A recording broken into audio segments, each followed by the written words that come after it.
just have two testimonies from just this last few days here of how God loves the South Bay and how God's loving the South Bay through our church here.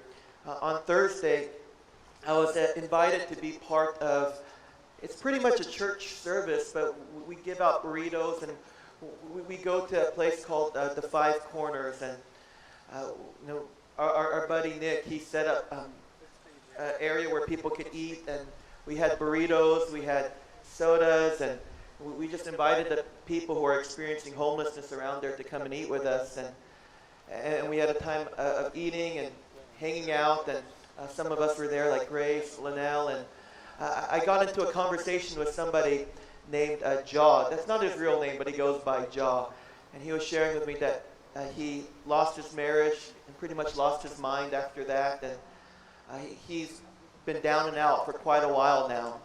For a couple of years, he's just been living on the streets, and he said that, I'm coming back, though. I'm making a comeback, and he said it's because of somebody like Nick that's helping me come back faster, because he just shows a lot of care.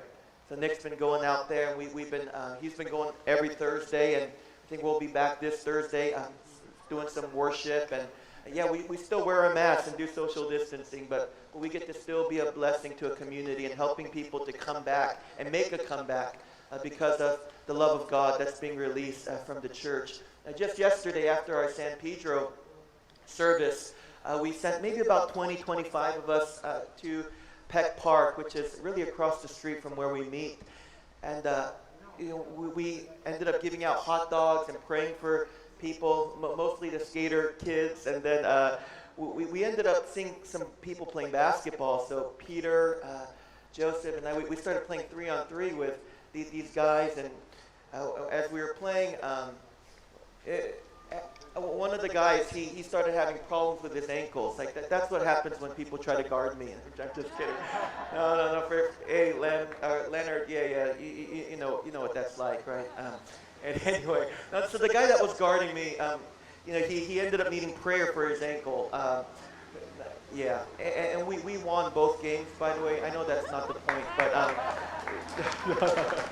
but he started getting prayer for his ankle, and he felt healing in his ankle, and that was really cool because I think Anthony, Greg, and Captain Ben were there on the sidelines to just pray with him, and he was eating his hot dog, and he wouldn't tell us his name because I guess he has somewhat of a sketchy history, so he wouldn't share his name, but he asked us to guess his name. And so that's when Captain Ben just nailed it and just called out his name. Yeah, isn't that so cool? God must know his name. The guy was shocked, and we just got to minister to him. He shared a little bit of his story that he's been suicidal, and God just really met him powerfully. So, I just love our church here. I love how we're going beyond the walls. Even in times like this, still ministry needs to be done. People still need to be reached. And I know we want to employ wisdom, but at the same time, man, I think that the reason why we're getting pushed out of our buildings is because the church needs to go beyond the walls. Amen?